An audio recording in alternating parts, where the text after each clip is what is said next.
What's up, everybody? Welcome to episode 20 of the Kind of Funny Gamescast. I'm one of your hosts, Greg Miller, alongside he only does everything, Colin Moriarty. It's good to be here for you, or with you, not for you. I'm really tired. Why are you so tired? It's just been a long week. Yesterday was a day that was exhausting for me, I think, and so I... You ran a marathon. Yeah, of course, it's Kind of Funny live week. You might be wondering, where is the pure one Tim Gettys? Did he finally croak? No. Still alive, still kicking, still with his girlfriend. He's getting ready for Kind of Funny Live. He's editing videos, doing all these different things. Of course, Kind of Funny Live, Colin, here in San Francisco, 2 days from now, Saturday. It'll be in the past, most likely for you. What is Kevin pointing at? No, I'm just excited. You're excited about Kind of Funny Live? Good. What is Kevin pointing at? I don't know why. He pointed at the guy. He's like Sabu all of a sudden. He pointing up at God or whatever. Jesus. 2 days till Kind of Funny Live here in San Francisco. 400 fans from around the world coming to watch whatever the hell we're going to do. Last night, of course, Justin came by. Justin, a fan off Patreon who had bought your sauce. You made the sauce for him. I did. Yeah, it was just a crazy day yesterday, and so we were just running around. We did a podcast. We did a bunch of other things, the live show. Had to set everything up, whatever, and then I just woke up like 20 minutes ago. Yeah. But I'm spry. I'll tell you what. I'm ready to go. You sound like you smoked a pack and a half last Yeah. night. Oh, I did. Yeah, I did. No, I didn't. So I don't smoke cigarettes. But here's the thing, Greg. Here it is. By the way, you can smoke cigarettes if you like to smoke cigarettes. I don't want to judge you if you smoke cigarettes. You were just saying for I smoke yourself. cigars. Yeah, you smoke a good cigar once in a while. But I don't smoke cigarettes. But I'm quite tired, and I don't understand why I sound like I smoked a pack and a half of cigarettes. It's just a tire. When you're worn out like that, you sound like that. I feel like I got a good night's sleep. Do you have allergies? I don't. Okay. Not that I know of. Yeah. Those things do develop later in life sometimes. See, when I moved here, I started up with allergies, and it's been bad for me this year, where I've been popping Allegras all left and right, or maybe Claritins, whichever. You don't even know what you're taking. I just take... Christine's like, here's a white pill, and I wake up 3 days later, and my pants are undone. I'm like, that was weird. Wow, that's fucked up. Well, I mean, I imagine 3 days I'm taking my pants off somewhere. Maybe. You don't... How would you How know? do you go to the bathroom?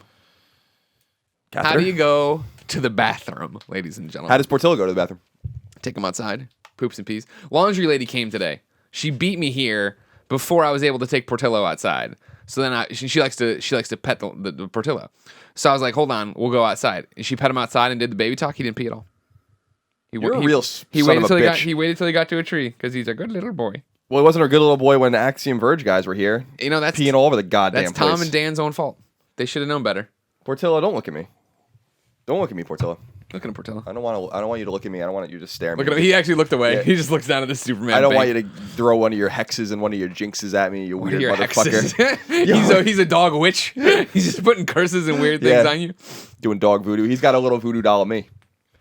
We know when he goes and plays with his little toys. When he's squeaking, it's you? It's just me, yeah. Oh, wow. And then I start having stomach pains. Portillo, no! Your head's all slobbery. He feels like it's slobbery for no reason. All right, so Tim's gone. Yes. Means we can do whatever we want. Yep. We went to the community for the topics. Taking it over. So we can get some good stuff here instead of Sure. this usual Tim crap of like, hey, what do you think of the 3DS library? We're like, I don't Oh, it's incredible. I got it's nothing to incredible. say. It's arguably the greatest of all libraries. Of all the video handheld games. libraries. I was gonna say I was gonna try to get you to quietly look over at Kevin because he was in a conundrum there. He can't be on camera. He was trying to get something out of the desk drawer, but all the poster tubes are blocking the drawer. Are you going to write on notes on that? That's probably not a good idea. You probably should get a notebook of some sort. Yeah. Go in there. Just push the things out of the way. I think I moved that notebook. I feel like But I have like I see a 300 notebook. notebooks. I see a notebook. I have like get it. 300 notebooks in there. You're like, I feel like I'm Greg Miller. I If feel you go like to the second drawer there, Colin, in the green thing, there's plenty of notebooks. I feel like if you write on that. What is that? Yeah. It looked like a course catalog. Are you taking college classes? Are you trying to get out of here? No, this is Not you, him. No, but I know, but what he was about to write on was the instruction manual for that board, I think. It's the catalog. They're trying to sell us more shit. Oh, okay. All right, you okay. could have written on that. That would have been all right. I feel like you might have been full of regret, maybe even right afterwards. If you didn't You've been looking notice, at that thing for years. Kind of Funny Gamescast fans, it sounds better today. We have a much fancier board now that's canceling out table noises and all these different incredible. things. It looks like the Starship Enterprise. I'm gonna fucking play with that thing so much when you guys aren't here. I'm gonna fuck with so many buttons and touch knobs and switches. Oh my god. Oh, Knob Switch, our favorite game. Yeah. Please, Lord, have it off. Because if you change one of the saved settings, Wait, so I'm being serious, if I shut the thing off and then I start fucking with shit, it won't matter. if it's off and you press buttons and flips knobs, it won't matter. Oh, that's awesome. It's all digital. But I'm gonna come in here in the middle of the night. But when no, no the one's looking. knobs have to go back to where they were, right? no, they don't. What about the sliders? They move on their own? They move on their own. No fucking way. I press a button and it switches. For the record, Now- this is why we can't afford healthcare for you, but it's awesome. Just to let you know, just so you're all excited about the knobs moving on their own. You gotta be Heads excited up. about something. It's fucking worth it. Don't get sick. Yeah, Kevin You keeps keep saying saying he that. doesn't You get keep sick. tempting fate. I think it's a Hasn't very, happened yet. it's a very poor idea. You've never gotten sick. Maybe a couple times. But it was bad stuff. tough stuff. Like real Like, sickness. Kill the normal man. Wow, For sure. that's impressive. What'd you have? Bronchitis. Ebola. Yeah. I was gonna say something maybe more like tuberculosis or something like that. Oh. Yeah, that too. Typhoid. Typhoid. Kevin. Walking around Dysentery. You have dysentery? No. Are you So sure? Colin, No, I'm classy. I don't shoot myself. Okay. I have 4 questions here for 4 topics. Okay. If topics go short, we can pepper in other ones. But the highlighted ones are the ones we're going to do. So I'm going to give you the names of the question submitter. Okay. You choose the first topic. We have George, Cameron, Kinda Funny Kevin Bacon, and Scott. Cameron. Alphabetical order. Cameron says 16 minutes ago. When you copied it. Yeah. I would love for you guys to talk about The Division. Do you think it will be another Destiny? Now, this is an interesting topic. I like the topic in the fact of, do you think it'll be another Destiny? What is Destiny to you, Cameron? Does he mean, will it be a super successful game where people are hooked on it and playing it forever but not really liking it? I think that's probably what. No, well, yeah, I think he probably doesn't necessarily mean that last part, but more of a game of. So you think Cameron means it in a very positive way? Yeah, the Division looks like it's gonna be way better than Destiny. So I'm not. I don't think it's gonna be. I played Destiny 5, 6, 7 hours. To me, it came off as a very sterile shooter. Sure. It's because I don't play with other people. I acknowledge I'm probably not playing it quote unquote the right way. But there was something that didn't. I know people. You should have been able to play Destiny by yourself, and I think that there's a way for you to do that effectively. But it didn't seem like it was very fun. I found myself going to the same maps, fighting the same enemies in the same places.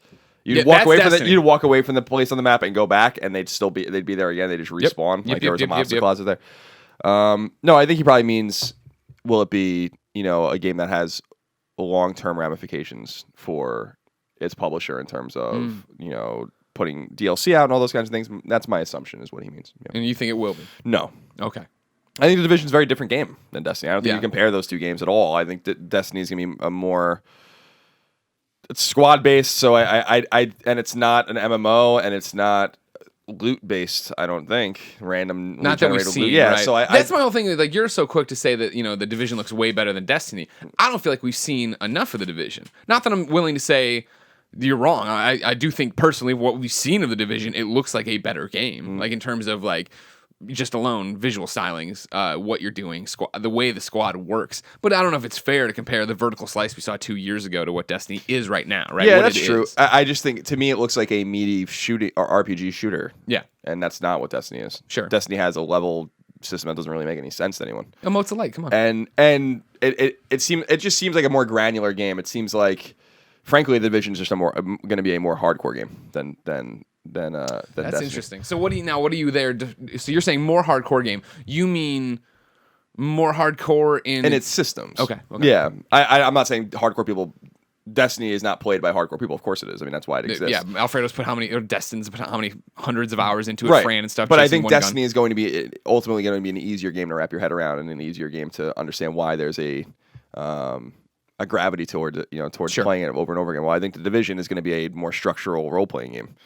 I mean, that's always the vibe I've gotten from the game. That's why I'm excited about it. Yeah. Of course, the setting's like really cool and the story is really cool and all that. And the Tom Clancy vibe, of course, in a lot of games is cool. But even though Tom Clancy has nothing to do with this, and obviously is deceased, R.I.P. Tom Clancy. What up? But Am I pointing to Kind of Funny Live or Tom Clancy? We'll never know. we don't know if Tom Clancy's up there with God. Let's not go that way. Why? What do you mean? I don't know if he's up there with God. I don't How know. would I know that? Because the normal people are going to think you're saying he might be in hell. Why would I? I'm a huge Tom Clancy fan. Why would I assume that? I he's don't in know. hell? Why would you throw that out there? Maybe Tom Clancy's widow and/or children are watching right now. They didn't need to be reminded. I of don't that. think that they they are. liked the Sabu reference, and now you're making it. One of my favorite pieces of fiction is Red Storm Rising. Yeah.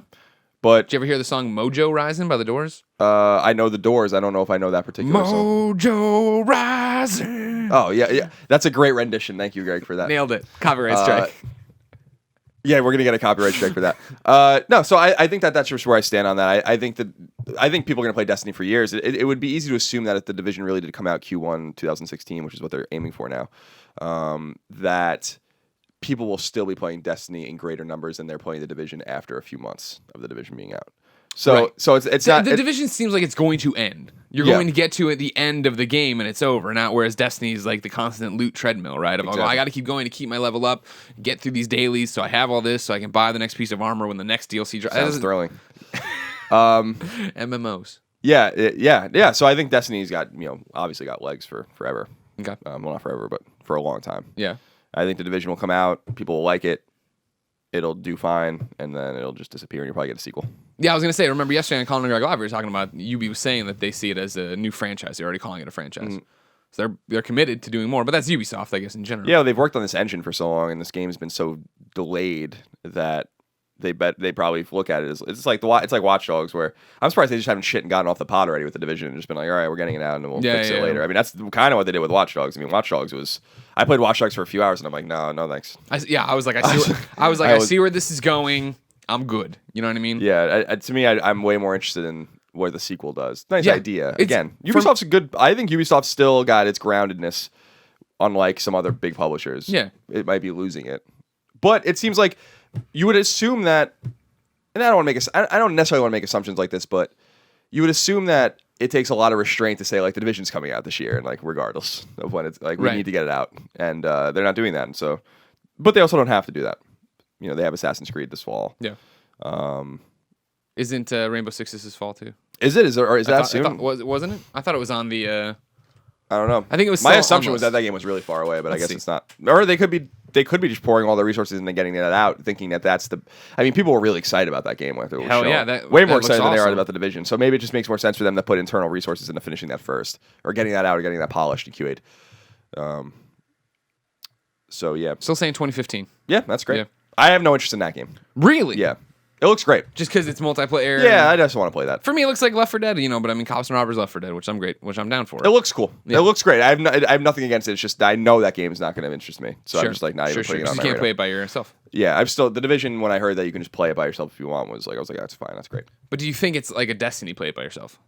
I hope not. I mean, I like the level progression idea and stuff like that. So I want to just walk around New York City by myself and just encounter what I encounter and find what I find. Sure. I think that's way more eerie than playing with other people. It almost the setting of Rainbow Six Siege or the idea behind Rainbow Six Siege makes sense with other people. To me, the Division should have been designed as a single player game. That would have been more eerie, walking around New York City in perpetual fucking Christmas decorations with a terrible Black Friday virus going around is way scarier by yourself. I have no idea why they made that. Let me tell you about a little game called Prototype then. Let me tell you about a little game called Prototype and Prototype 2.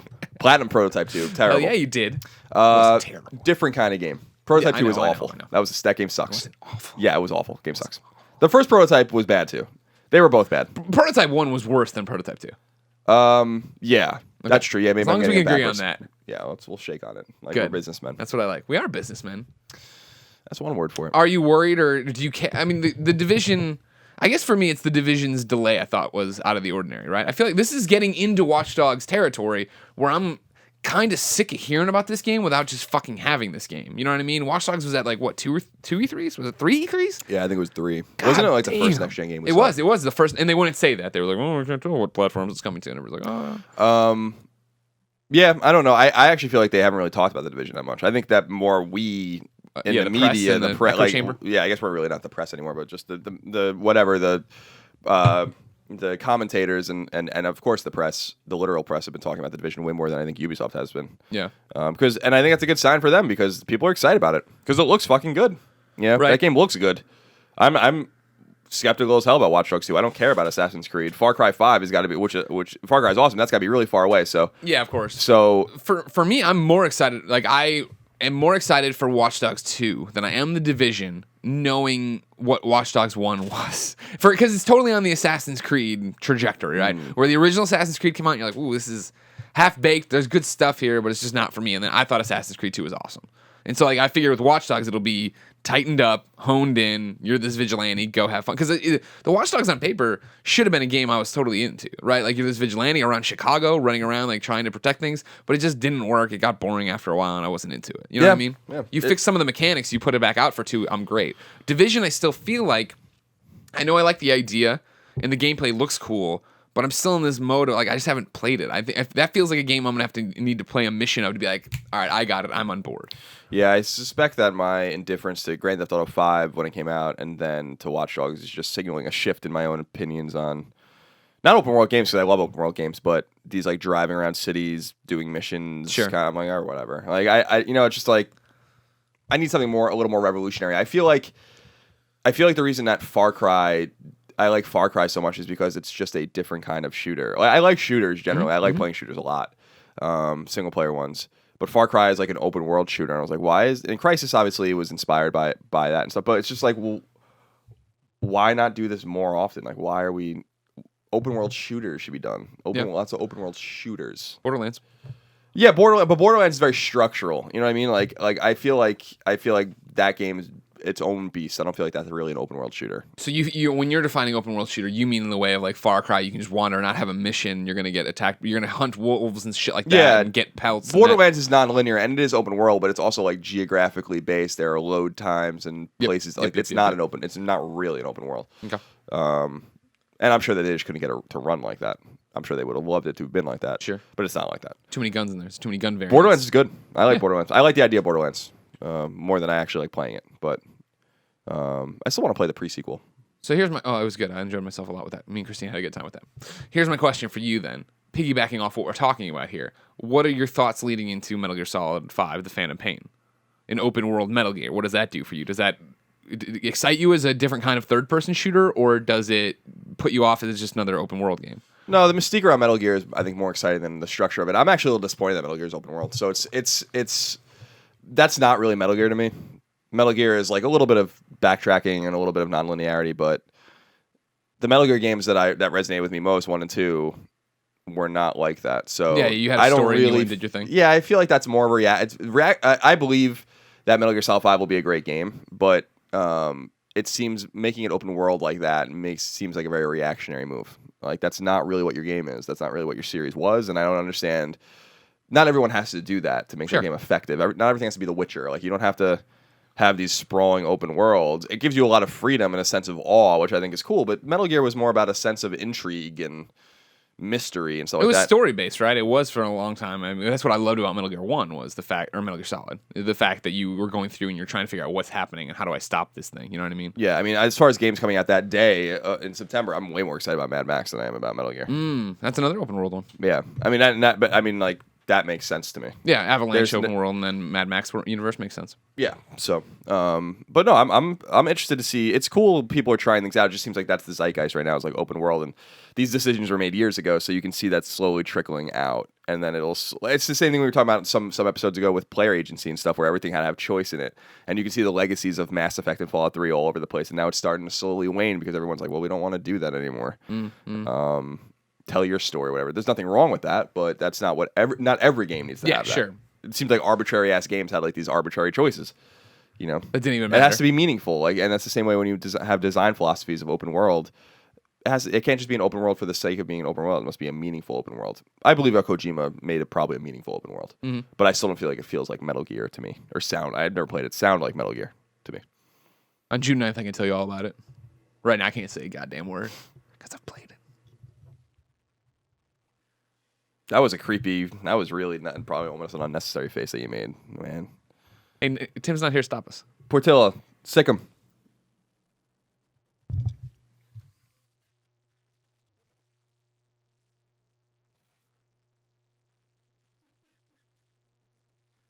You're a real monster, aren't you? He could get there. He could get it. He can get something. He can get somebody if he had to. Saw a story on the news not too long ago about a wiener dog protecting its owner from a bear. So there you go. Got the bear distracted. Bear fucked up the wiener dog, but I have no doubt about it. But he backed off. Wiener dog had like a scar or whatever. Like, you know, really? all his fur was survived. Oh yeah, he survived. I'm surprised the bears didn't bite him in half. Take him down right away. I don't know. It's just like when Portillo comes after another dog. Dog's always bigger. Portillo comes charging like a fucking insane person. The big dog's like, what is wrong? Backs down. Like, holy shit, dude. It wasn't a thing. Go away. That's why I won't walk Portillo. I know. I understand. Because I told you I don't want to be responsible for this dog being inevitably killed by another dog. I know how I'll do that one day. And when that happens, he went out doing what he loved. The only way it could be more of what he loved is if he was eating poop while he did it. Oh, he used to love eating Chloe's poop when she lived here. Oh, God, she loved it. He loved a good piece of cat poop. Yeah. That wasn't. See, that was the thing is that we used to make fun of Mike for not cleaning the litter box enough. We should have just let Portillo eat more of the shit. Sure. Natural. Nature selection. It's very natural. Yeah. I mean, he would have done it if he was running around with his wiener dogs in the wild. They'd be eating shit left and right. They'd be probably fine. Yeah. I have always dreamt of seeing that. Just a herd of wiener dogs running through the countryside. Not like wild. I mean, like at a wiener dog meetup. Oh, okay. Get like 30 wiener dogs together and let them all run free. I mean, the fact of the matter is that you got to this dog through a series of intentionally fucked up genetic decisions made by breeders over hundreds of years. I mean, that's just the reality of the situation. I know. I'm well aware. And He hunts badgers. yeah, it's just dog breeding is really interesting. That's for another time, though. Yeah, that's for a different show, probably. Yeah, too. probably not this show. All right, topic 2. You can have George, Kind of Funny Kevin Bacon, or Scott. George. I'm putting a 1 here. George Barrett writes in and says, what does Zelda Wii U need to do to make you fall in love with the franchise again? Are you out of love with the Zelda franchise? Are you not in love with the Zelda franchise? No, I'll always be in love with there Zelda. There you go. That's what I think, too. I mean, like, Skyward Sword didn't do anything for me, but I loved Link to the Past, or Link Between Worlds. You know what I mean? Like, I still love Zelda. I still cheer for Zelda. I still want Zelda to be great. I'm not like being a Zelda hater. No, I want Zelda to be great too. I don't think Zelda's been great in a long time, with the exception of Skyward Sword, which I can't talk about because I didn't play. I just was not going to dig out my Wii from wherever. I already still have no idea where my Wii is. You didn't miss. It's somewhere. I heard that Skyward Sword was very meaty, but that was almost like I don't know. We're getting off track because I put maybe 5 hours into it, and I was just like, I'm not committing another 35 to this. You know I heard what I mean? it was Like, very this long. is not what I want to do. Yeah, just Zelda needs to not necessarily change, but do something different. The way, like, and what I mean by that is, it doesn't need to be what it's not. You know, it doesn't need to be what it's not, but it needs to do something just a little bit differently. And I think that that's getting back to what it actually is, and not try to like reinvent the wheel. The reason that people loved like Ocarina of Time was because it was Zelda. That was like what you assumed a Zelda game was. It's dungeons, it's a little bit of exploration, finding heart pieces and doing all those kinds of things. Now, all the other Zelda games after that have that, but they try to like shoehorn new features into these games or make them a little different to just make them different. I feel like you could just make Zelda's good enough structurally where you could just make minor differences, tweak the story, tweak the characters, tweak the dungeons, and kind of just release a prettier version of Zelda or a better version of Zelda over and over again. Now, that's a little hypocritical of me to say because the most different Zelda of all is Majora's Mask, and that's my favorite. But I think that stood out because it was still Zelda. It was still a recognizable Zelda game. Link was still recognizable as Link. There was no motion controls. There was no stylus controls. There was no 40-hour campaign. All those kinds of things. And I think that when you throw those kinds of things in, it becomes less interesting, you know? I feel like It gets away from the core of what it is. I feel like Zelda's a super special series, and there wasn't any bad Zelda games in the core series, unless you count like CDI games and stuff like that, until I think Twilight Princess. And I know people like that game, but I was like, this game kind of sucks. Like I feel like part of it is because I had to play it on the Wii, as I've explained many times before, and that motion control sucked, and I just felt like the game was I was just like, what is it? Like, a goat's running down the hill, and I'm just trying to stop it from running, and I'm like, what the hell is going on in this game? Like, I just want to play. Like, why can't I just hold a controller? I don't even understand, like, why they made these certain decisions, which turned me completely off to Skyward Sword. And then Phantom Hourglass, I think, was it Phantom Hourglass that came out first? No, Spirit Tracks came out first. Yeah. And I was so excited. I didn't read anything about it. I was like, which is probably my fault. But I was so excited about it. I'm like, I don't want to know anything. It's Zelda. Yeah, I'm like, it's more excited. Zelda on a handle. It's going to be great. I love, Link's Awakening. I love... I really love the Oracle games. Four Swords was awesome. So it's like, I picked that up and I played it for 5 minutes and I'm like, nope. Like, I'm not controlling this game with a stylus. Why would you ever think that I want to do that? Terrible Why the decision. fuck would you ever think that I wanted to do that? Yeah. And then they released another one, same thing. Don't even bother with it. So I feel like, and Minish Cap I think was a step in the wrong direction too for different. Minish Cap was just a kind of weird game. But so for me, Zelda was just on the wane. Now I agree with you that A Link Between Worlds was pretty cool, but A Link Between Worlds is A Link to the Past. So like it was cool in that being in that world again and playing in that world again, but it didn't feel fresh or new at all. Sure. It felt like a really well done fan sequel, kind of. And I don't mean that as an insult saying like it's crude. It's not. It's just like that world is You felt like you had been there before. Yeah, that world is that version is all this sacred, and I don't need to see that again. There's nothing revolutionary in that game. You know what I mean? Yeah. Like, sorry. I've What about the octopuses? whatever. Oh, you have to find them to Yeah. what is it, like level up or something like that? Yeah. It's like I played that over Christmas break 2 years ago and I liked it a lot, but I was like, everyone was like making this fucking amazing. I'm like, it's just Link to the Past, dude. Like, it's the same world. I know what's around every fucking corner on this map. You know what I mean? Like, that's not exactly what I'm looking for. I appreciate it, and I appreciate that you're going back to the class, like one of the classic Zelda games, arguably for many people the best Zelda game, but it didn't do it for me. Yeah. Yeah. So then, what do you want to see out of this Wii U version? Like this is topic one was open world. It looks like this is an open world Zelda, right? Like, Yeah, I talk think- about it being Skyrim-y, where you look over that hill, you can get there, you can actually go to it. I think that's what we're gonna get, and I think that's great. But again, it goes against like kind of the grain of what I was saying. Was I almost wish that it was just a more structural Zelda game. Mm-hmm. I think that the Zelda game is gonna be great. I think they're taking their time. It looks awesome. It does look beautiful. I have no doubt that they'll do their best to deliver. I think that the message has been delivered to them loud and clear from the fans, at least some vocal fans, that this is not, Skyward Sword was not what they wanted. Mm-hmm. And certainly the sales spoke to that. Skyward Sword sales, considering how many Wii's are out there, it was bad. It was sold like 4 million copies. It's like really not very good. For a very late Wii game where there are 100 Wii's out there, 4% of your audience bought that game. Yeah. For a Zelda game. That's Yeah. incredible.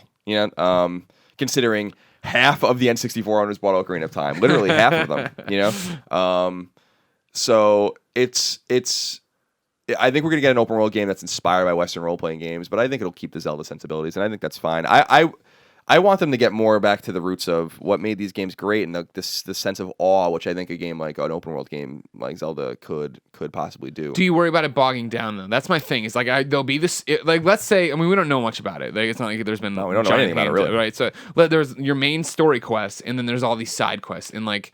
You go into the Gorgon cave for the first time, and then rolling around being they're eating rocks, being crazy motherfuckers like they are, and like you see it's this huge thing, and there's lava pits, and it's beautiful, and it's stunning HD, and then you're on this quest to save Zelda, and then one of them needs your help getting 3 pebbles for its baby, baby Goron or whatever, and you have to what I mean? Like, is that gonna water it down to an extent? Yeah, maybe. I hope it doesn't take such literal inspiration from Western role-playing games, because there's a place for that kind of stuff, but Zelda's not it. See, the problem with Nintendo games generally, with the exception of maybe Metroid, is, and I'm not talking about every franchise, but the big franchises, that the protagonists are just Dudes, they're just dudettes, they're just there. quiet people. Like, so that's like the bigger thing now.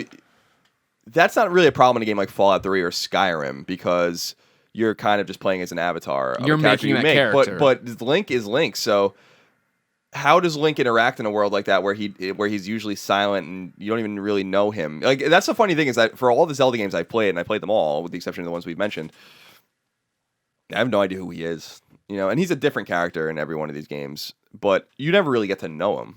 He's a like boy without a fairy, man. He's like your avatar, kind of, but you don't even get to control what he looks like or choices he makes. So he's just going through the motions. So in a game like, in an open world game, which we assume that the Zelda Wii U game or maybe NX game will be, there needs to be more substance put to him, and that's actually what I'm most interested in, is if they actually decide to start writing this character. No way. No way.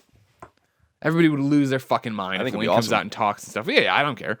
But I we're think not it'd the be guy. great. We're not the guy buying truckloads of amiibos and fucking camping out trying to find these. No, we're motherfuckers. not. But I would say I'm just as passionate a Zelda fan as anyone out there. I wrote long ass FAQs for the first 3 Zelda games. I have beaten all of them up to that point or whatever. I buy them when they come out. When I was a kid, Yeah. I love Zelda. And my passion for that series cannot be questioned. And I wouldn't mind seeing that at all. So I don't think just because you're going out and buying amiibos or you're a current day Wii U fan or whatever means that you have a greater ownership over Zelda than someone who had been. I'm there not from the saying beginning. you have a greater ownership. I'm not saying they should feel like they have a greater ownership. I'm thinking what Nintendo thinks. Yeah, I think Nintendo is hurting, right? They need a success. This isn't the time to roll the dice and be like, well, fuck, we're changing everything you know about Link. Sure, but I think Here he is, and he's voiced by Scott Porter. I think that. I like Scott Porter. I don't think they have to voice him. I think that would probably actually be a bad idea. Yeah. I would like the idea of not using voice acting, but that's probably a weird idea too. I think that just if you're going to go in that direction of being inspired by Western games and making it a little more open and stuff, then maybe decide that you might want to write something for Link and make him a meaningful character and not just a dude with a sword and a. So what does tunic that on. mean to you, writing for him? Then you're giving him dialogue choices, but no VO. No choices. Just give him a story. Like give him a meaningful.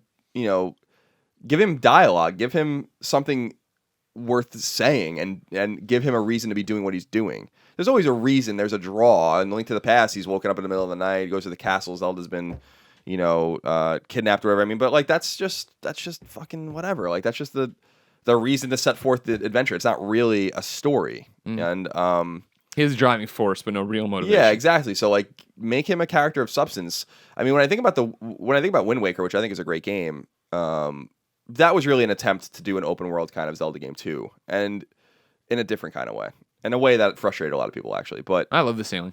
yeah, I did too. But you could go in different directions to do different things and stuff like that in the game, and find, there's a story, but you can go find a heart piece or whatever. Sure.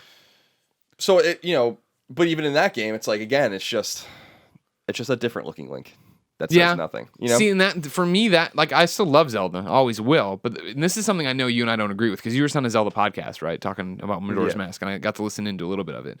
For me, it was one of the things of I love Ocarina of Time. That's my favorite Zelda, but I love Majora's Mask just a little bit, less. If I'm ranking them, it's 1 and 2. And what I loved about Majora's Mask was the continuation of that character of Link. I miss there being a continuity to Link. Wind Waker I fucking loved at the time. Even I know you hang out with revisionists. You can talk to any of the college friends. They know how much I loved it. But for me, it was a bummer to start that and then be like telling the legend of the hero of time, and then you're not that one, but you get his tune. It's like, and then that keeps going, and every Zelda is like this hard reset. And I'm like, just okay. Can we just let's get a Zelda, let's get a Link, let's get a universe I like, and let me continue to do different things. And I feel like that's where they get hung up.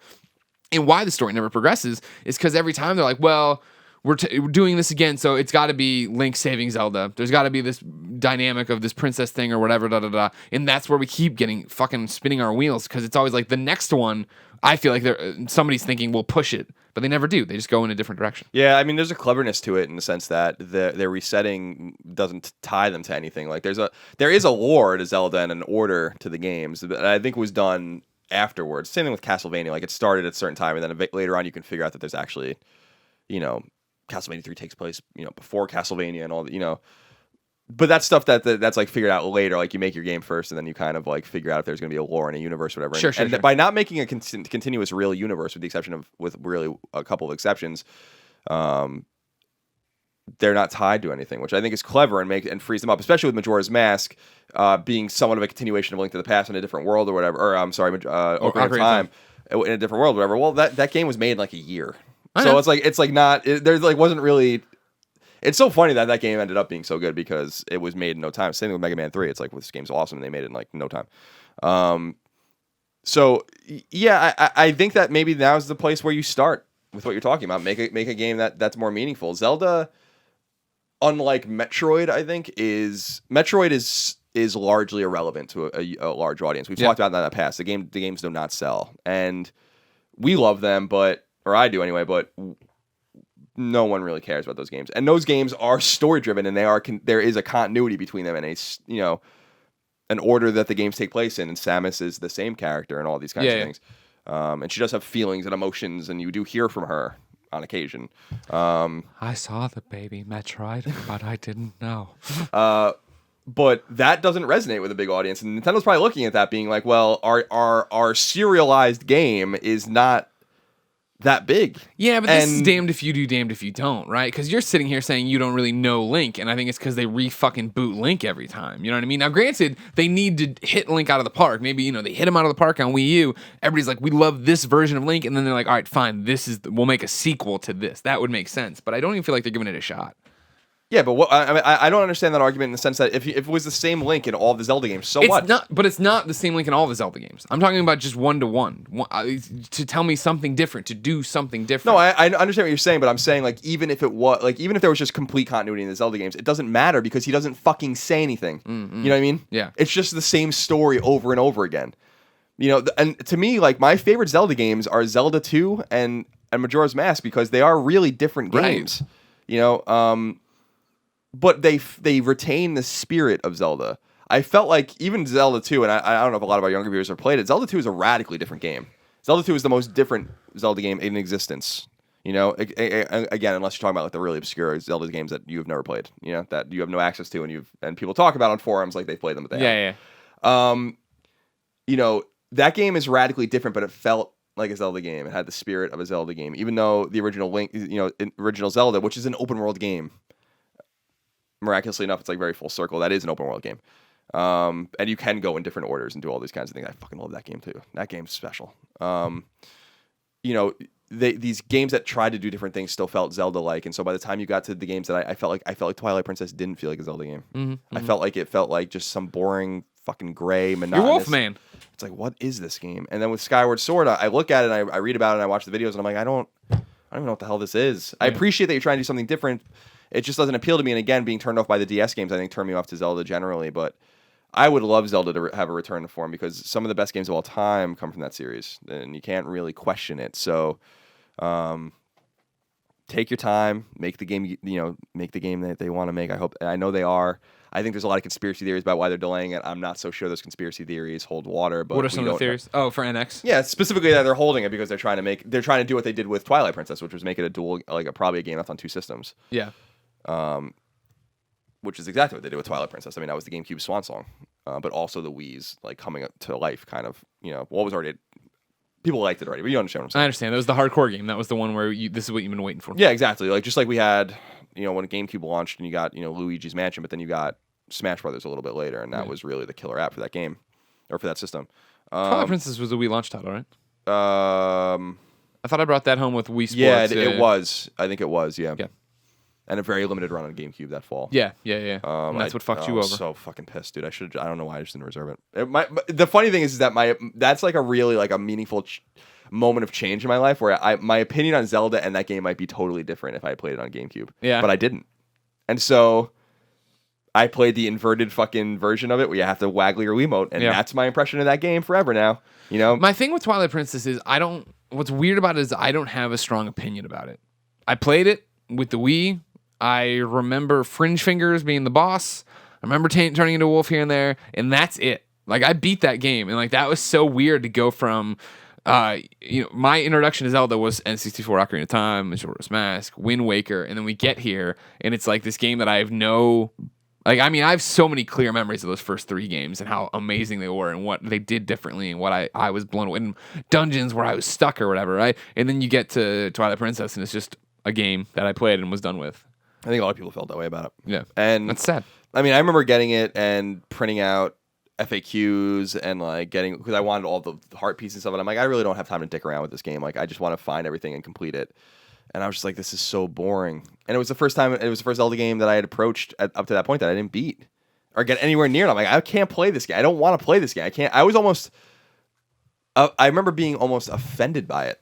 And the only thing I remember about it now is that goat scene early on in the game. I'm like, what the fuck is this? I don't know why that resonated with me in such a negative way where I'm like, what is this? Why am I what is this game? Who is this Link? What is this world? Who is this man? And I got, quite a ways into it, and I was just like, I can't play this. I just had to accept them. And that was really when I started to kind of fall out of love with Nintendo a little bit, where I was just like, I don't know. I don't know what it is about this company. I don't know what it is about the system. I don't know what it is about this game. I don't like any of it. Yeah. And it was shocking to me, especially being such a GameCube apologist, man. Oh my God, I was the worst with that shit. So I loved that system. GameCube's I cool, man. loved the GameCube. I loved it, and it had a great library. Really I really think we make fun of the 3DS's vaunted library of games, but the GameCube really did have an awesome library of games. Exclusives and obviously third-party games, or games that would turn into third-party games like Resident Evil, for instance. Yeah. Well, he would chainsaw his head off if that game came anywhere else. So it was just such a change, and Zelda almost is mapped to that change to me. Interesting. But there's that clear delineation. That's where things Twilight change. Princess was really the first game where I was like, yeah, this isn't for me anymore. This whole thing isn't for me anymore. Because Galaxy was the one that came out. Because Super Mario Galaxy is just an extraordinary game. That game's a 10 if you want to put a score on. Easily. And that was really the last time I played a Nintendo game where I'm like, yeah, you guys still have it. You really still have it. Ever since then, whenever I've dabbled with their games, they just didn't feel right or whatever. I just have lost interest. Even 3D World? Did you play? We did some Let's Plays back in the day of that. Yeah, I liked New Super Mario Brothers Wii U or Wii. New Super Mario Brothers Wii, the one that came in the red case. Yeah, that was a good game. That came out later. That was 2009 or 2010, I think.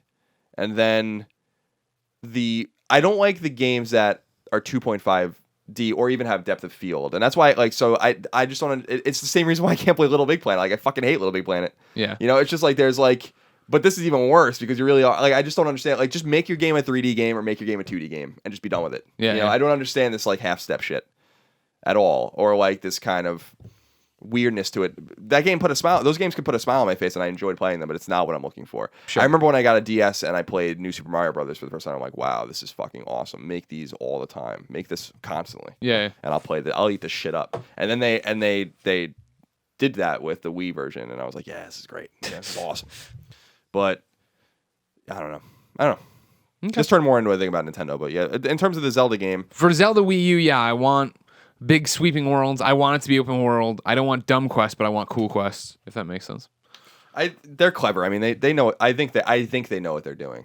You know, I do believe that they know what they're doing, and I don't think they've ever made a bad Zelda game. I think that they just have made Zelda games that aren't for me, and I don't know who they're for. Some of these games, Sure. but I don't think that they're literally bad. So I think even if you got like an open world like facsimile Zelda game of something that looks like it's Skyrim or something, I think it'll still hopefully have those Zelda sensibilities. And if they don't, they're just going to continue to see the Zelda series become more relevant. You know? Yeah. Sadly enough. I also want a lot of gamepad shit. Don't make me blow on it or draw anything or fucking. Let me play with a pro controller. That's the real thing. They're gonna put the inventory on that screen, Motherfucker. and I think that makes sense. That's fine with me. You know, Yeah, whatever. that controller is Garbage. yeah. Garbage controller. Now, Colin. Yeah. For topic 3. Kind of funny Kevin Bacon or Scott. Kind of funny Kevin Bacon. Kind of. Did we authorize the use of kind of funny in this name? Who is this person? This is Kevin Kind of Funny Bacon. I believe it's Kevin Bacon. Oh, it's Kevin Bacon himself. Yeah. Kevin Bacon. Kevin Kind of Funny Bacon. He says, if VR were to ever get to a point where it literally feels like you're in that world, what games would you want to play? You can put on this VR headset, Colin. You are transported anywhere. I can give you some if you want. Okay. Obviously, I want to go to Metropolis. I want to play a Superman game of some kind. Maybe since it's so hard to, I really can't make a good Superman game, let me be the supervillain in first person running around. This could be even one of those dumb interactive experiences where I could just watch Superman fight Doomsday in first person and run around and go in buildings and do different stuff like that. The game I wouldn't mind playing in VR, if everything works and is amazing, a BioShock. Go back to Rapture, go underwater and be in, BioShock, have the guns, have my own fucking powers and shit. Plasmids. Plasmids, as they're called. Yes, I think I don't know. I mean, I still think that the most resonant experience of me with VR so far is still Eve Valkyrie. So like, being like a fighter pilot or a space, or in space, like To get a Star Wars Battlefront or whatever. Yeah. Yeah, I mean, I think that would be really cool. I don't know that there's like specific worlds necessarily that I want to see in VR because I feel like some of these worlds are best seen on a TV screen or in a book or in a movie. Sure. Like, I don't know that VR is the cure-all for immersion in every instance. Would it be cool to go to Rapture? Absolutely, it would be cool to go to Rapture. But I don't know. I think survival horror could benefit a great deal from this kind of VR. So like a game like Dead Space being on the Ishimura would be pretty cool. Because those games are frightening. And well, at least the first one was. And so I think that that would be pretty interesting. And obviously, I mean, for my more fanboy kind of sensibilities, just playing a Mega Man game or a Castlevania game and in that. In first person? Yeah. You got the blaster on your arm? Yeah. So like a Metroid Prime kind of thing. Yeah, I wouldn't want to play like a Mega Man. You won't be able to play a side scroller, but more the Mega Man. You're just like sitting there staring at Mega Man going side. You like walk around. He's just on this like little one block thing running. Well, we've always talked about how I've always wanted to reboot Mega Man if I was given the option to reboot it as an open world game, and like we're in your city or Megalopolis or whatever the city. 20XX. Yeah, and like be able to do that. So that would be pretty cool, like a more gritty Mega Man, like a realistic Mega Man. And the same thing with Castlevania would be, just the gothic kind of aesthetic to the game. It's very similar to, Bloodborne, I think resonated with me on an aesthetic level so much because it looked like Castlevania. And people were saying, and I think I was saying it too on Twitter, like, man, like From Software could really do something special with Castlevania. Just looking at this game, like this felt like more of a Castlevania game than what fucking Mercury Steam did for sure. So being in that kind of gothic, open world would be pretty cool too. But I'm not sure that there's like specific things that I'd want to necessarily visit. What I want is for people or developers to create the games that they want to create and convince me that they're worth playing in VR. As opposed to like taking experiences that already exist and pigeonholing them into now being a VR kind of experience. It doesn't necessarily have to go that way, right? For me. Do you think VR is the future? I think it's part of the future. I don't think it's going to be the future. I think people are always going to play games with a controller in their hand. I've been saying that for years. Yeah. I don't think that's ever going to change. There's a tactile nature to playing video games. We've been down this. I don't know how many times we have to go down this fucking road to see that like it's not going to stick. Yeah. And the second I'd like people to listen. I don't want any. I mean, and it's not that I don't want VR. I just don't see it as a viable future in terms of it's going to be the definitive thing, and that's what everybody's going to do. And what I mean? Like to see Sony put so much behind Morpheus is a concern for me that they didn't learn from the mistakes of Move. You know what I mean? Like that's the thing for me. Oculus is a different story. Oculus, you're making it for a community that is already ready. I'm pointing over at the Origin desktop, ready to invest all of this money into their hobby, right? And think it's cool to keep up with graphics cards and drivers and all this different stuff. They're down for that unique experience they do every so often. Whereas I think console gamers aren't, and I don't think you're going to see that kind of support. And I worry if that you're going to see the bottom fall out again, and that if the failure of Morpheus will basically torpedo Oculus. Yeah, maybe. I still think they're two different things. I still think it's way more likely that Oculus is obviously successful than Morpheus, but I don't think it's necessarily likely that either of them are successful commercially. I think that there's going to be a space for them both. The problem is making games for them and finding financial reasons to make games for them. It's the same thing with Move. Like, it's a chicken and the egg thing where it's like Move could have been successful if people made games for them that were successful, but there were no successful games for it, so people didn't make games for it. So it's not that Move was necessarily a bad idea or the Wiimote was a bad idea. It's just that, or Kinect's a bad idea. It's just that the market's kind of speaking that they don't want this. So it's not like you couldn't have made a proof game that would have really convinced you. I liked some games on all of those things. So yeah. We talk about Sports Champions a lot, for instance, which I think was a lot of fun. It was like a way better Wii Sports. Mm-hmm. Yeah. And I thought that game was fun. I enjoyed it. Yeah, they made two of them. Yeah. And Archery was dope. Yeah, it was. It was just something cool about playing. Like, it was just the PlayStation Move is just a way better device than the Wiimote in terms of what it could do. So it was just it was a deeper experience, but it didn't matter. So I think that with VR, you're going to have experiences that are going to resonate, like for me, like Eve Valkyrie or something, or like the Sony London underwater demo that they did. It was probably when you're in a cage. It's pretty cool, but like, how do you make this into a game? I don't know. I don't think that it's the gameplay that matters in terms of VR's viability. What matters the most is, are people going to find financial reasons to make compelling games on it? And that's a big thing. And will you be able to convince people to buy high-end computers or PlayStation 4s to play them? Because again, as I've said so many times, these things do not process by themselves. Like, they need big, expensive, bulky devices to play. And until you don't need those anymore, that's the barrier for VR. That's it. I think that is the barrier for VR. Once these things become powerful enough and the tech becomes cheap enough that people can go out and buy a $500 headset, and that is all you need, and maybe a controller or something like that, that's a different story. Then you are really talking about something that I think absolutely can be commercially viable, like no doubt about it. Sure, but as long as you have to have a $2,000 computer to hook up Oculus to, yeah, there's no prayer. There's no prayer. As long as you're selling PlayStation 4s without it bundled in. Yeah, and I think they will bundle Morpheus probably. But again, that's what we thought about Vita, and we saw how well that went. But the pricing is probably the problem. Exactly. If you can't give value to a bundle, then there's no reason to really do it. And I think that was the problem with Vita. Like, your bundle would have had to been $600. So that's what this will be too, though. This is the problem here. It would be more expensive than that. Yeah. Well, that's what I'm saying. There's just no value. Yeah. So not the price tag. I don't know. I'm a little more bullish about it than you are, I think. But because I think that VR has been in the conversation of games, as a lot of people that have played games for a long time know, for many years, for decades. So this isn't a new conversation, and these VR devices aren't the first VR devices. It's just, these are the first that have taken hold and taken root and really taken root. Oculus has really taken root, and it's found believers in the development community, which is very important. But the developers have to eat and they have to support their families and pay their rent or their mortgage and stuff like that. Exactly. So if you're making a great game on Oculus, and it's selling 5,000 or 10,000 copies or something like that, it's not going to cut it. And so Oculus must proliferate first, but it's the chicken and the egg problem I was talking about. Oculus will only proliferate when there's a reason for it to proliferate. Those reasons will come from software, but if there's no reason to make the software because there's no money to be made, then you're in big trouble. That's why Facebook owns Oculus, and they have very deep pockets, and hopefully they understand that they're going to have to spend a lot of money to get these games developed and hope that it works out. You know? And I'm sure they will. They're going to have to spend, I really think that they're going to have to spend $200 million probably to get a bunch of developers on board to be like, we need 25 games for this thing. Do you think Facebook understands the kind of games they need? Or are they going to come in and make hardcore Oculus-y games that they people would want? spent a lot of money on the Oculus. I would hope that they understand what they're doing. I think that they do, and they have all the financial room to make mistakes. But yeah, I think they understand that this is going to be a huge investment and a long-term investment. You must seed Oculus with good games and good experience. Not even games, but just experiences. Travel experiences and science experiences and all these kinds of things. You must seed it, and you must give developers reasons to make financial reasons. Game development, as much as not everyone, but a lot of people like to argue about the expensive games and stuff, and complain about all these things. It's not an altruistic pursuit.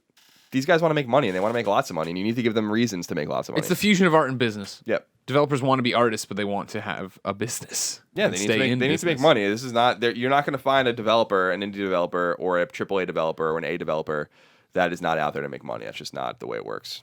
This is, for all the complaints about capitalism in the games industry, you would think that this wasn't a industry founded completely because of the capitalist system.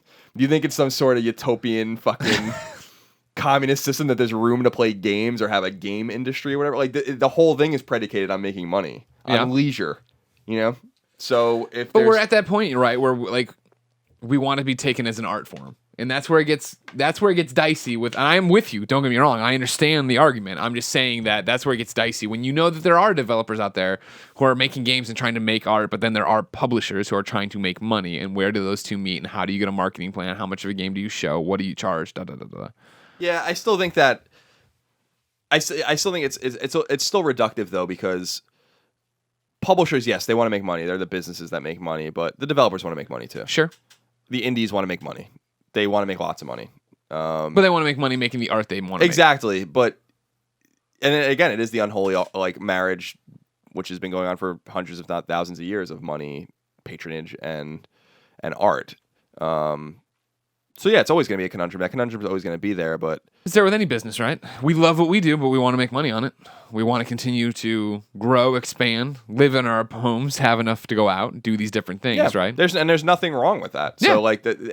So you just have to marry those two ideals together, and they must. If they don't, then it's going to fail. But I don't think Oculus is going to fail. I think it's just going to iterate and become another segment of the market that I think will be very appealing to both casuals and hardcore people. And I think that the proof will be in the pudding, man. The problem with these devices is that you cannot show people what you're seeing until you actually put the device on. It's impossible. That's really tough. In fact, if you look at a screen of what's being rendered on Oculus or people haven't seen it on Oculus or on Morpheus, it's just a blurry screen. You can't. You get the two. You get the binocular vision too on the side, where you have the double image of the same thing going on. So it's just you have to get these things in stores. You have to get these things in people's hands. You have to have a ground game. And it's going to be tough. It's going to be a very grassroots kind of thing. But, once you play it, as I have many times now, I'm a total believer in VR. Maybe not in the commercial viability of it, maybe not in the practical nature, the pragmatic nature of VR, but I'm certainly a believer in that technology. See, when you spell it out like that, yeah, I'm with you. Yeah. I think the technology's super cool. I've had super cool experiences on it. Kevin, what is the game I can't remember we played here in this room that we couldn't get the capture kit to work for? I want to say it was really cool. I'll look it up before, but it was a VR game, and it was it was survival horror, and we were underwater in the suit going around. I was like, yep, this is awesome. This is totally cool. I would play this. Would I invest $3,000 to play it? No fucking way. No, but the beauty is that, and that's why I'm excited about Morpheus more than Oculus in a different sense. Even though I think Oculus is a more exciting device and probably a better device, is because we already have a PS4. So let's see what you're already halfway there. But man, the processing on PS4 is gonna be really strained by this unit. I still think that Oculus's ceiling is almost infinite because it's tied to the ever evolving processing power increases of a your computer, PC, as opposed to a PlayStation 4, which I think is Morpheus's Achilles heel. Okay. Final topic, Colin. This one comes from Scott. Sorry, Scott, that Colin did not pick you. It's because your name started with an S and everyone else came before you. I picked everything in alphabetical order. You're a human computer. Yeah. Not really. Well, close enough. Scott says, any games / genres you wish you were better at? What's a weakness in your gaming repertoire that you wish you were better at, Colin? Fighting games. Yeah, that's definitely a weakness for me too. I don't know that it was necessarily identified for me as a weakness until I moved here. I thought I was pretty good at fighting games. Yeah. Because you cleaned up with your friends back in New York. Yeah, or whatever. And I still think I'm a pretty competent like Street Fighter player, for instance. Yeah. But like, I never was introduced to this next level, like not casual or high end casual play until I came to California. And I remember playing Mark Ryan and other people and being like, I'm not good at this game at all. The way I play it doesn't make any sense. I don't explore the control. Like I play as Ken in Street Fighter, and I use only Fierce Punch and Fierce Kick, and I jump a lot, which exposes me a lot, but I like doing that because you get around the screen faster and stuff like that. But like, I can't play like that with like real people. I get fucking destroyed. Yeah. And I was so interested in, especially the way Mark Ryan and IGN played, where you use like the jabs and all these kinds of things. You set up like these combos by like breaking blocks and analyzing frames and exposing enemies in different ways or whatever, or your opponents in different ways. And it's like, man, I didn't play these games like this. And I played a lot of fighting games. I played a lot of fighting games. I played a lot of the SNK fighting games, and obviously, Street Fighter, and then a little bit of Mortal Kombat. Although I think I never really liked Mortal Kombat. But then Street Fighter versus X-Men versus Street Fighter, and sure. I loved all these games, and I thought I was competent at them, but I'm not. Street Fighter Alpha 3 is probably like my favorite fighting game ever. I love that game. Yeah. On PS1. But excuse me, some of these people just play these games that and not even competitively. There's just some people that aren't in a competitive scene at all that just play at a much higher level. So right.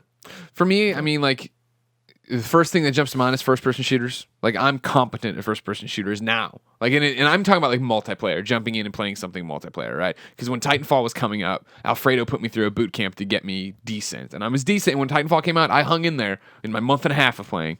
I hung in there and was like usually in the mid to upper part of the rankings, right? I was doing all right for somebody who hadn't really been into it, but like now I'd go back for sure and get killed. It just works on a different level for the kids who have grown up with that, right? Because for us, it was like in high school playing GoldenEye, right, and Perfect Dark, and like that was like first person shooting to me. And then there were Medal of Honor single player games and stuff like that, but I didn't get into Halo, so I was never like playing competitive shooters that way.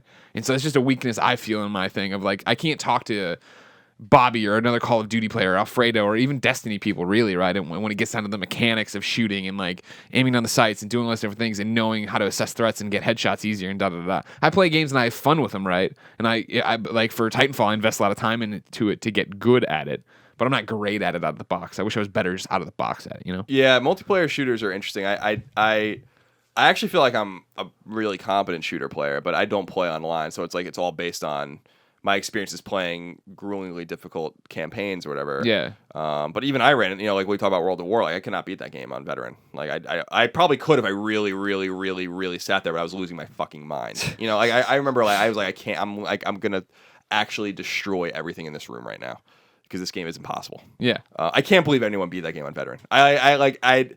It's one of those frustrating moments where like I accept that I didn't beat Battletoads. No one beat Battletoads. I still don't think anyone ever beat Battletoads. But like when I see World at War and people have platinum, I'm like, how did you do that? Yeah.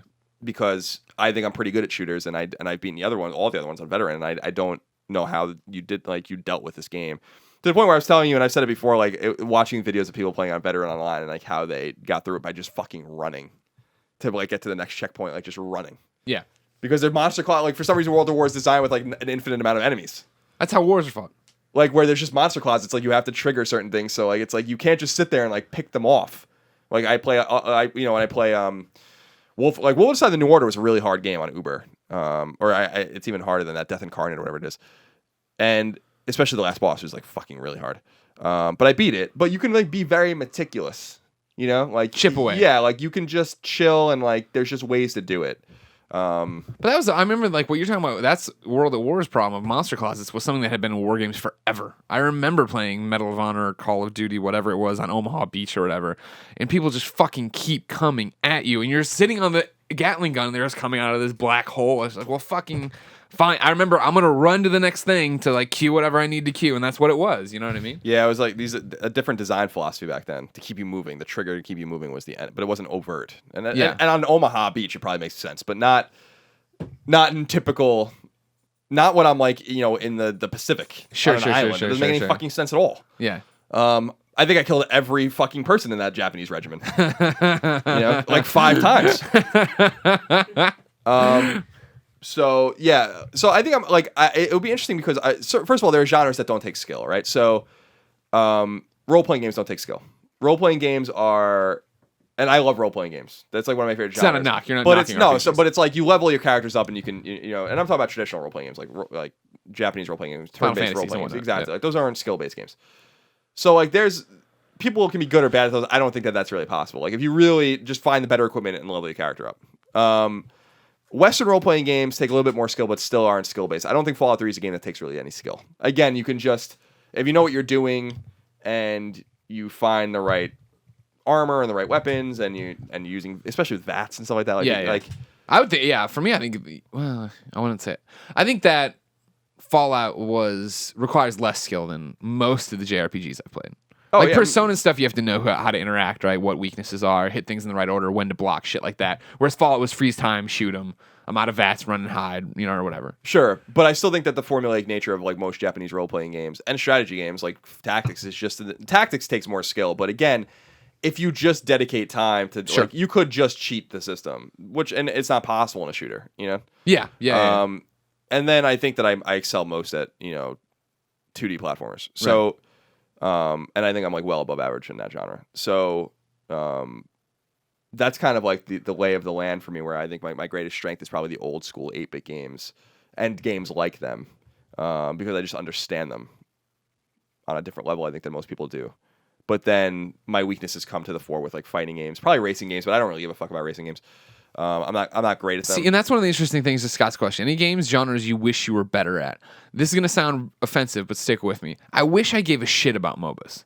You know what I mean? I've tried. I've had Brian Albert talk to me about them. Like, I always thought bringing this up is like, people are always like, oh, you should play this, you should play that. I think you'd really like it if you gave it the 15 hours to get good at it or whatever. My thing is, like, you understand that they've already made the MOBA I would have dreamt up. They're like, here's a MOBA that's all DC Comics characters. I played that game for 5 hours and I was like, fuck this game. And like, not because it was bad, because I didn't understand the mechanics or what I was doing or how to work as a team. There's just all this stuff that I didn't understand and I didn't want to understand. And of course, you're talking about Gotham City Imposters. No, Gotham City's Imposters, of course. A great first-person shooter. I'm talking about Infinite Crisis. Yeah, MOBAs and all that shit. That is not for me. It's not this, and it's the same thing with MMOs. Like, I know what they are. I don't care, and that's okay. Yeah. People know. Like, there's some people that are like, why would you ever play an 8-bit side scroller? I'm like, that doesn't mortally offend me, so I don't really care if you don't like it. Like, yeah. not everything is For everything everybody. is for everybody. So I know that those games exist. I told you I watched League of Legends, or maybe it was Dota. I don't even know. I can't even tell the difference between the two at this point. Even though they're probably radically different games. It was one of the streams when we were still at IGN that like Brian Albert was doing and those guys were doing. I watched it for 10 minutes and I'm like, what the fuck is going on in this game? Yeah. And it's not like, I'm sure you can understand it, but even then I'm like, you have to deal with other people and it's just like, everything Work as a I team. hate Yeah. about video games is in those games. So I'm like, I'm so glad that they're proliferating and they're way bigger than the games I play, and I accept that. League of Legends, Dota 2, these are huge fucking games, but they're not for me, Yeah. And that's okay. That's so to you I say, who cares? Like, play Well, what you want this to is just play. this question. Don't get me wrong. I'm not going out of my way to learn to give a shit about these games at all. I'm just saying, like, I wish that if there was a genie here and he's like, this is the one thing you got to wish for. I'm like, Portillo forever. He's like, that's not a game thing. You gotta. I'm like, all right, fine then. Make me understand and care about MOBAs. Not even play them. Yeah, no, to me, I wouldn't. Yeah, the only thing that pops out to me of the thing that I would care about, that I would want to understand and be good at and be able to play with other people and ironically, as you play them with other people, is a fighting game. Yeah. But it's because I have such a deep respect for that community and such a deep respect for those games and the mechanical nature of those games and how some of those games are 15 or 20 years old and they're still being played at a competitive level and are still being broken and are still being exploited and explored. The fighting community is extraordinary. I watched Evo like in depth for the first time last year, and I think I talked about this on one of our shows at some point, maybe on Beyond when we were still doing it. I was like, wow, this is extraordinary. This is like an extraordinary community. This is the passion, the tension of these fights, and picking who's like guys that are good at 2 or 3 different characters, and so they have to pick the character that they think is going to be best against this other fighter's sensibilities and how he plays or she plays. I was like, it's very chess-like, and that's why, and as people know, I'm a huge chess fan, so I think that fighting games are the closest thing we have to chess in interactive video games. Think moves ahead. It's awesome, Yeah. So that's I don't care about racing games. I'm terrible at Mario Kart when we play it, and like I don't even like Mario Kart. I don't care, that's not going to change. But I do care about Street Fighter V. I just don't know how to play it right. You know? Sure. And I don't have the time to learn. I am not, Vincent Gennito, for instance, has chops in those games. Yeah. He just understands those games. He breaks those games down. He's like Neo. Yeah, Fighting games. But here's the thing, right? He's me with fighting games the way I am with 2D platformers or old school games where I can play. I watch people play Shovel Knight. I remember playing Shovel Knight at PSX on PS4 when they had it for the first time. People were like, wow, like you're really good at this game. I'm like, hey, I already played this game a million times. And be like, I was always playing this like this. I just understand how to play these games. Right. Another person might understand how to play a shooter that way or something like that. So I wish I had that particular talent, not only for 2D platformers, not only for those kinds of games, but also for these 2D fighting games, because they are so systemically complicated that you really can't just jump in and fuck around with them and think you're going to be good at them. You have to spend scores of hours understanding these characters, hundreds of hours, thousands of hours, and I don't have that kind of time. So no one does time for that.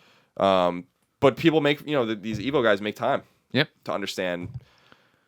And I'm not talking about Smash Brothers either, because that's a very divisive game with fighting game communities. A lot of people like Vince don't even think that's a fighting game. Yeah. And I think I would agree in a traditional sense. I think it's more fun than a fighting game.